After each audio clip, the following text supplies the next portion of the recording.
Hey, it's a Tuesday. It's Rumor and Innuendo. I'm Dominic D'Angelo of AdFreeShows.com, Podcast Heat Wrestling, Studio1Sports.com, and I'm here with Mr. Robert Karplus, WE Creative _ish. Robert, I got a big announcement to make, big time announcement here. D'Angelo Brothers Security is now open for business. Yeah, There it is. I got a fun big announcement to make. Oh, I host a show with Dominic D'Angelo every Monday through Friday, noon Eastern, plethora of platforms.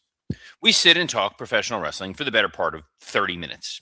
yes. At no point yesterday, during the entire discussion of the Royal Rumble, Raw preview, subsequent text messages, does he go, "Hey, by the way, there's a chance Marcus may be on Raw tonight." I'm watching Monday Night Raw. I'm watching the opening segment, and I go, "Holy D'Angelo, that looks like Marcus."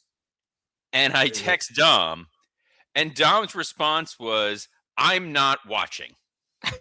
I didn't watch in time. Dude, what a world. Yes. It's so eerie how he looks like you, yet not like you. It is. It's like the 96 Mission Impossible where Tom Cruise wears masks of people. Like he's going to pull it off and it's just you underneath it. But what a debut. Marcus D'Angelo. What a star. Roman Reigns should have picked him. He should have picked him, right? You know, I don't know why Marcus didn't make a Rumble appearance, but there's more for that. D'Angelo Brothers Security now open for business. We're taking clients, everybody. FYI. But Robert, we got to say hi to some folks in the chat here after what was a eventful Monday Night Raw for sure. Triple E happens to say, "What's up? The real star of Raw was Marcus D'Angelo, and the Muppet Show special airs tomorrow. When is the next Fonzie episode? Tomorrow, probably. Triple E." All right. Cammy Star says, after morning all. Yes.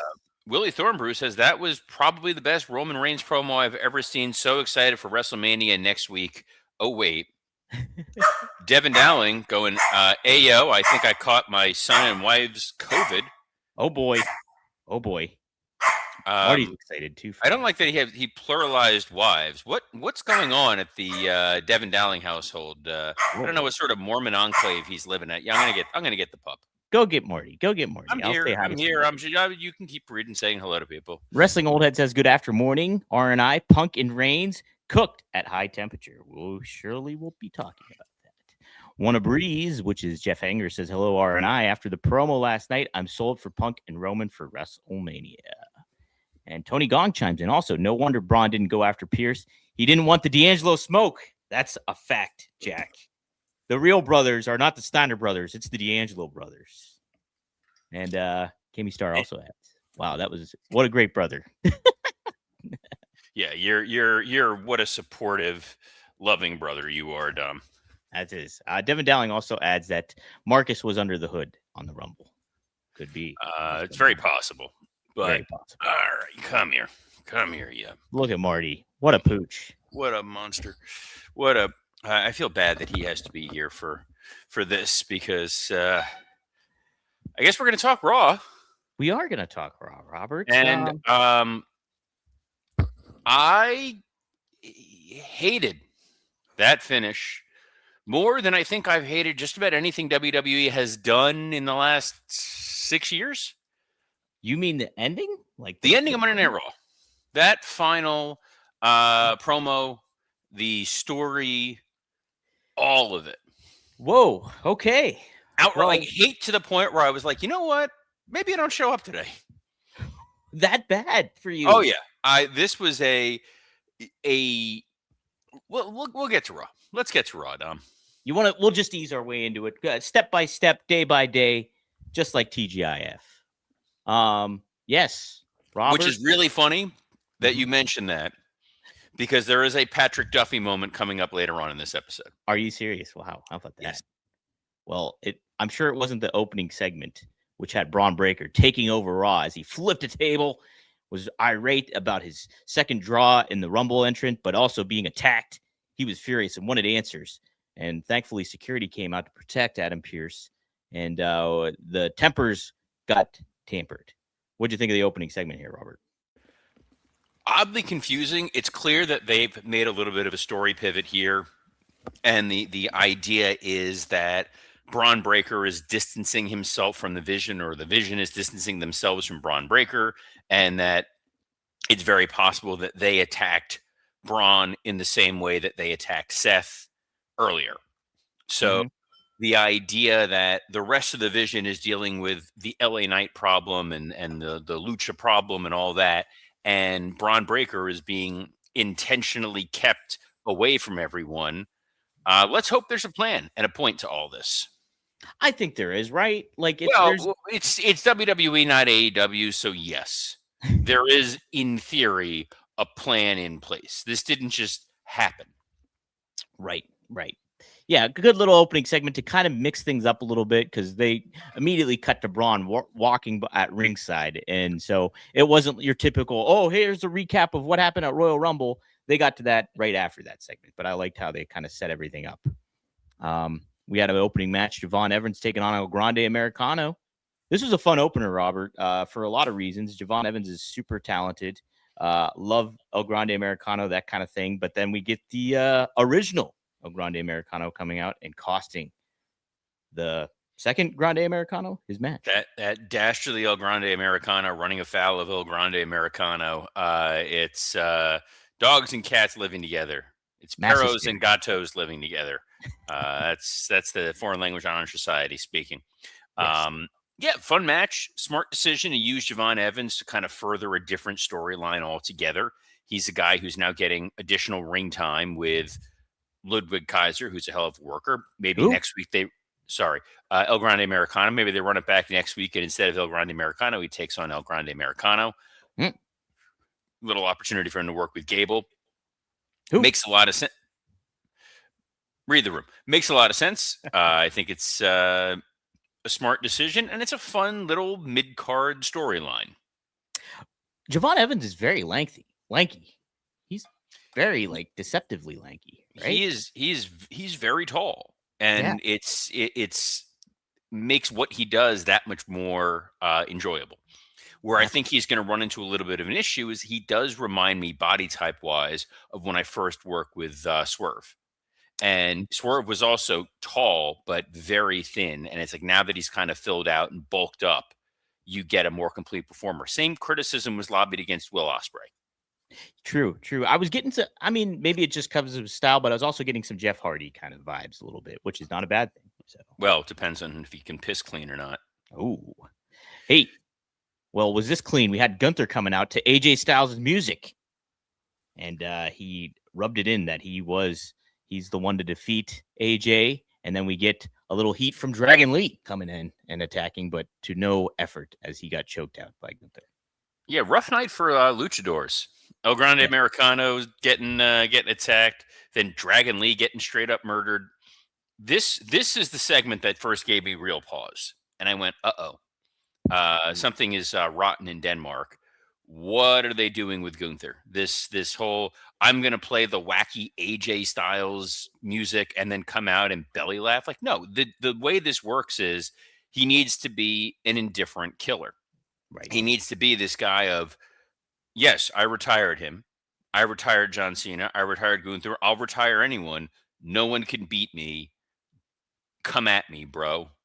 Shouldn't he also be angry that he lost the Rumble? I was kind of thinking that too. Well, that was the other part that we had talked about. This notion that he would have won, but for the attacks to his calf. Mm-hmm. But we'll get to it, Dom. I promise. We'll get to it. Indeed. I promise. Well, Obafemi got to it too as he wrecked the War Raiders. God, I hated this episode of Raw. Holy hell! Now that I look at it more, I should have just watched Collision. There's different ways to get Obafemi over than annihilate two monster tag team members, right? There's different ways to do it. The War Raiders are a license to print money in so many ways. They're a big, formidable tag team. If you have a tag division, there's no reason not to keep them strong. They're really talented. Ivar showed, even when he was a singles competitor, that he can get himself over. He's nimble, he's agile. They're good promos. They're unique in characterization. They're not too cartoony because Eric truly is a Viking enthusiast. This is what he like. His personal Facebook page is pictures of him, doing Viking stuff. Ivar wears that beard every day of his life. Those are not the dudes that you're feeding to Obafemi. No, shouldn't be at all. It was such a strange decision that it did feel like, are they just getting rid of the War Raiders? Because you don't come back from that. Wrestling Old Ed asks it, are the War Raiders about to be released? It does feel that way. I would hope that they get. I mean, as I don't want, you never want anybody to get released, but it's like, if this is what you're doing with these guys, let them go make money elsewhere. Let them go. Absolutely. Let them go. I mean, imagine you take these guys, you put them on TNA, and you get those guys versus the Righteous, There you go. Yeah. War Raiders versus the Hardys. Even better. I mean, there you go. Instead, they did this with Obafemi, and it was like the response that I had from it was not, "Oh man, this is so cool to see what Obafemi's doing." This is a horrible misuse of talent. That's exactly what I thought. don't want to be thinking that. I don't want to. Yeah, we should be thinking about, man, what a badass Obafemi is. But there's a different way to do it than have him wreck two monster tag team people. Like it does not. There should have been a different way to do it. Definitely should have been. Hey, monster tag teams. The Bella Twins are back, Robert, and we got a little promo from them staking their claim for that women's tag division. I know you're happy the Bellas are back. What do you think, Rob? I don't know what in God's name that promo was. Nikki went out there, thought the crowd was booing her. Bree tried to tell her, well, they're not. But Nikki then just assumed it was like heel mode. And so she's like, it's your favorite tag team. I know everyone's so excited to see us. I'm like, friggin' Saudi Arabia was happy to see you. Those poor people trying to see over LED lights were really excited to see Nikki and Brie Bella. And rather than accept the fact that, yeah, these people like you, Nikki was like, well, now I'm going to be a heel. It made absolutely no sense, to the point where everybody else in the crowd by the end was like, all right, I guess they're heels. And they're the original tag team, like they're the original like Cookie. I don't understand it. Like at the mall, they're an Orange Julius. This was just terrible. And the worst part is they are going to take a spot from a tag team who probably deserves it. We've said all along, I feel like they're going to go with a 6-pack women's tag title match with representatives from Raw and SmackDown. Makes the most sense. And it feels like we're going to wind up seeing the Bellas in one of those spots. Well, I mean, if you're being sensible about it, though, I mean, even Corey Graves mentioned how like Total Divas was a big thing, and all that. It makes sense to put them in the match, even if they are taking a spot. Okay, well, yes, you're right. Jersey Shore was a big show. Let's use Snooki. What a WrestleMania moment that is. It's like Devin Dowling says, my wife loves the Bella Twins, so I'm all for these two being back. They're not here for the male marks. They're here for the Total Divas fans. Total Divas was a very long time ago, number one. Number two, there's no Total Divas, Total Bellas still on the air, where the Bellas are at the zeitgeist of pop culture and have the ability to in turn promote WrestleMania. It's not like you're getting a behind the scenes Total Bellas episode about, oh man, they're back, and someone may watch this on E and be like, yeah, I'm going to go tune into WrestleMania. So it's not giving someone a platform who's going to bring in new eyeballs, and the wrestling fans who are already there do not want to see the Bellas wrestle at WrestleMania. You want to bring them back for a random, Judgment Day or Great Balls of Fire or whatever, fine. But to put them in a potential match where you're going to have, let's say Rhea and Io and the Kabuki Warriors and Lash and Nia and Bailey and Lyra, next. Okay, I guess it's a fair point. It's a fair point. Cammy also adds she watched Total Divas, but she didn't watch it for the Bellas. There you go. No, I mainly watched it for Natalia's Kitchen. Ah, yes. Well-designed kitchen. I know what you watched Raw for, though, was LA Knight meddling in the business of Bronson Reed and Penta.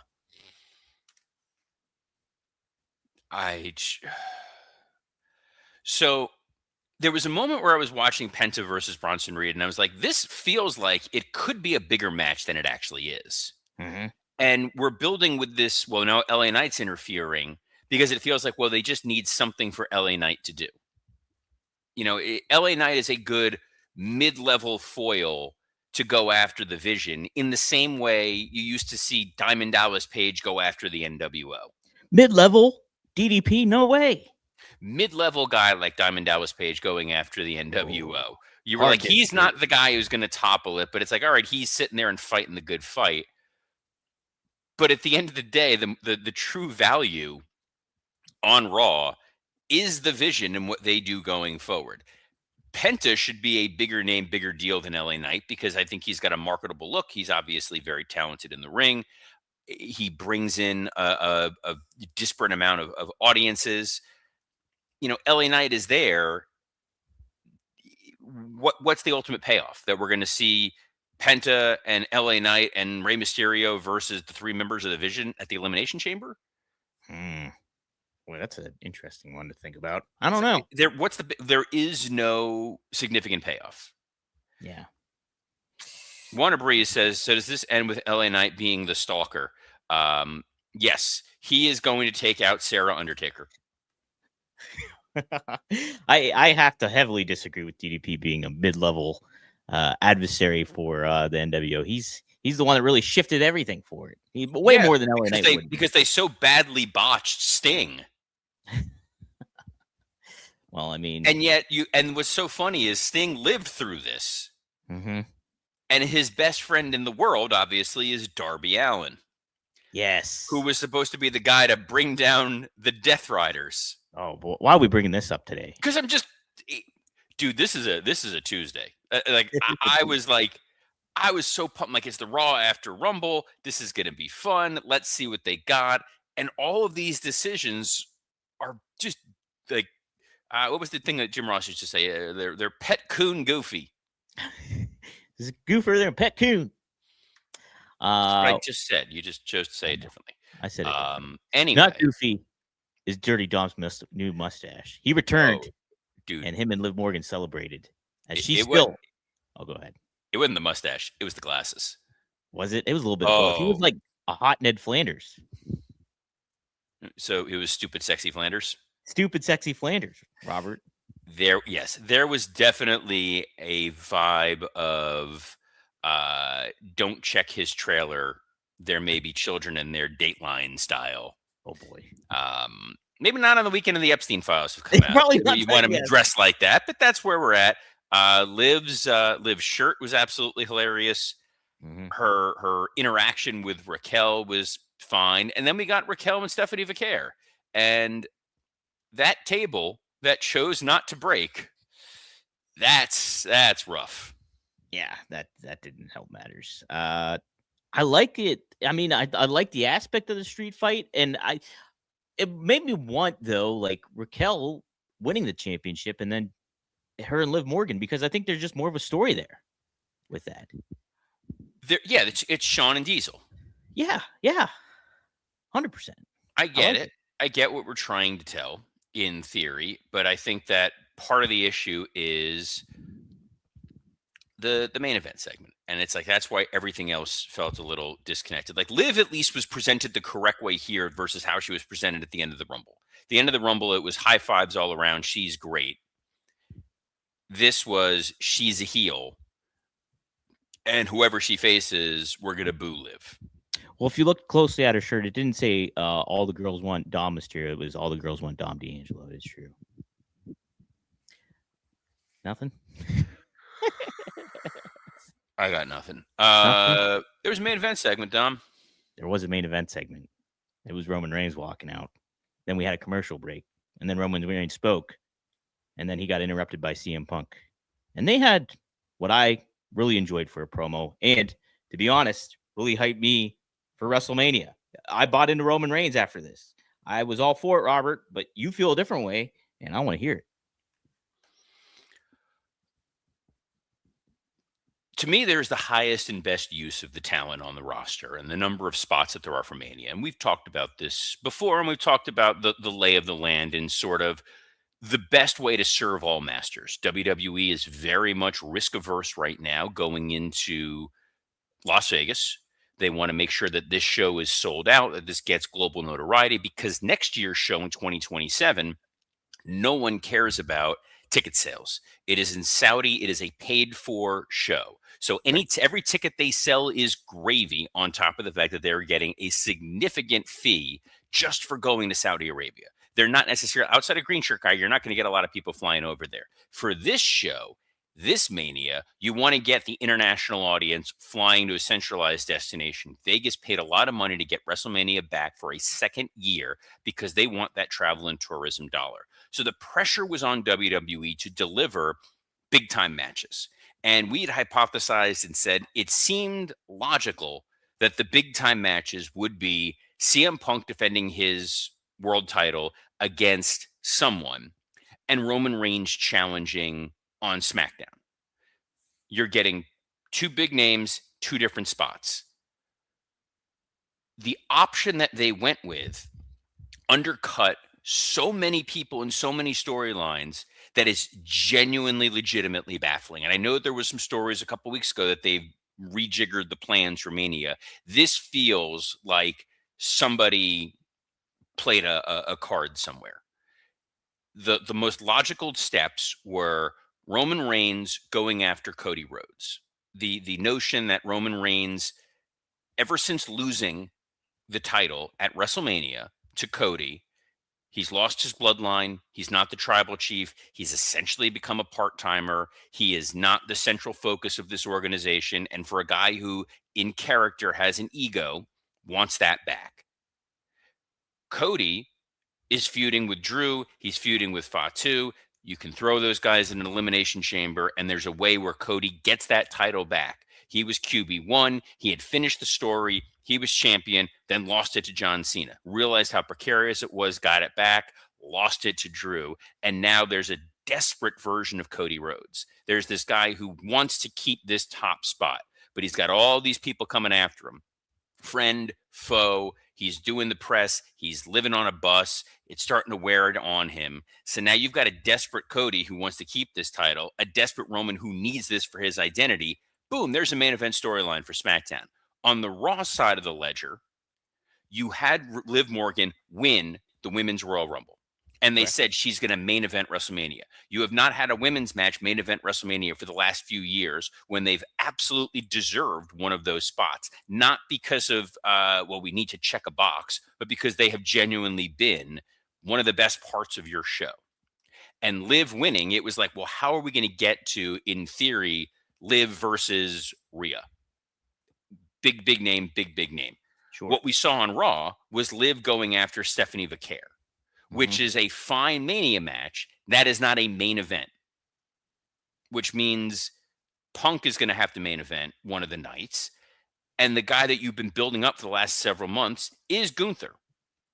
And the culmination of Gunther's story is the guy who has mowed down talents of the past, like a Goldberg, like a Cena, like an AJ, and is now going after the old man Logan version of CM Punk. The guy who, during the pre-show for the Saudi Royal Rumble, was basically saying, like, I don't know how many years I got left. I'm going to give it all that I've got. And now it's the old grizzled vet going in there against this unstoppable buzzsaw of a monster. Instead, what we got on Raw was Gunther as kind of a clown going after Dragon Lee, of all people, Liv Morgan going after Stephanie Vaquer, which does not feel like a WrestleMania main event, and then a CM Punk Roman Reigns interaction where it was part timer versus part timer, bringing up personal beef in a non kayfabe sense that the majority of your current audience should not give a damn about. It was, hey, Roman, I heard what you said on Pat McAfee's show. Yeah, what he saw on Pat McAfee's show is he was blaming creative for not coming up with good storylines and the talent not stepping up in those storylines. Again, discussing fake things outside of the kayfabe world that you're in. You then have Roman Reigns bringing up a Colt Cabana podcast from a decade ago. Your audience it's not fresh, it's not new, it's weird sour grapes insidery, bull that your crowd should not care about going into WrestleMania. It should be storyline driven to get to whatever that main event is. You saw Roman and Punk getting along at War Games, and then Roman's like, that was all nonsense. We really hate each other. Based on what? What have they shown us on television in the last 6, 7, 8, 9 months that makes you think these guys hate each other? We just saw them headline WrestleMania last year with Seth involved, who did a lot of the heavy lifting to make this match work. And now he's not there, and you're expecting a Roman Reigns CM Punk match where the crowd is not going to know what the hell to do. You either get people who are going to like Punk less, which isn't a great thing going into he's selling a video game and he's the face of your show, or they're going to like Roman less, and Roman's not a full-fledged heel. And Roman isn't going to be a full-time star the night after WrestleMania. Punk's still going to be there. This gets you nothing. The way that I described this to the working stiff guys was, it's like a scene in the next Avengers movie where Dr. Doom pulls off his mask and the Thing goes, Jesus Christ, Robert Downey, how much money do you need? That's what this was. This was two guys who privately don't seem to like each other, airing personal grievances from a shoot sense. Yes, we know it's a work, but in a shoot sense, on a work program. This was not, I think that I should be world champion. This was, I don't like crap you said about me. You don't like crap that I've said about you. I'm a part-timer. You were a part-timer. You left to go to AEW, and now you're back. So let's fight. And oh, by the way, before we finish our promo, Drew McIntyre is a joke. The world title he has doesn't mean anything. SmackDown is by far the lesser show. A scorched earth promo of such stupidity across the board that I understand the bells and whistles to be excited in the immediacy, but long term, nothing good came out of this finale of Raw. Nothing good, and the next few months are going to be. Oh, and poor Finn Balor. True. They bet the whole show building Finn Balor is going to go take on CM Punk. He's about as a lame duck challenger as you're going to get. This feels like when they did that February show going right before Mania, and it was like Kevin Owens was like, there was like, we're going to do Rock and Cena or Kevin Owens. It's like, what are we doing, guys? I give up. I hate this. Dom, your brother should have just run out there and tackled both of them. Look, I think you make some compelling cases for why this is not compelling as it should be. I do think it is a compelling matchup, though.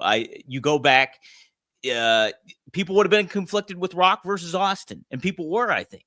And so you get these two names that household, like casual fans will associate with immediately. It's one-on-one. You can build the excitement up for it. And yeah, plus you're ringing that bell for the ardent fans to be like, oh yeah, they're referencing the podcast from years back. Ooh, okay. So you're getting that, which is AEW crap. That's what AEW does, and they want to bring up all the other insider stuff. Because you're not bringing in Colt Cabana, you're not playing clips from the podcast, you're not talking about AEW. WWE doesn't tap into that well that often, so when they do it, it kind of means a little bit more something. But they didn't need to, and it's such a panic move that they didn't need to make a panic move because they had so many other options. I'm with you on the aspect that they did diminish Drew. They diminished the other title. I didn't like that at all. The Finn point is great too. I completely agree with that. But I think this is a fresher matchup than having Roman and Cody. I understand the storytelling element and building up to it, but I really don't think you're going to get something that star power, like enticing for this Mania. It just feels like a repeat. I do not, in any situation whatsoever, see where this is going to end well for the company. But we'll see. We will discuss this, as we do every Monday through Friday at noon Eastern on a plethora of platforms, including the WWE Creative_ISH X account, the @Dominic D'Angelo X account, the @SE Scoops X account, and on YouTube on Rumor and Innuendo, Podcast Heat, and ad-free shows. So on behalf of the more feared D'Angelo brother, Dominic, I'm Robert Karplis. Best of luck in your future endeavors. Very happy for brother Marcus. D'Angelo Security, open for... Shh.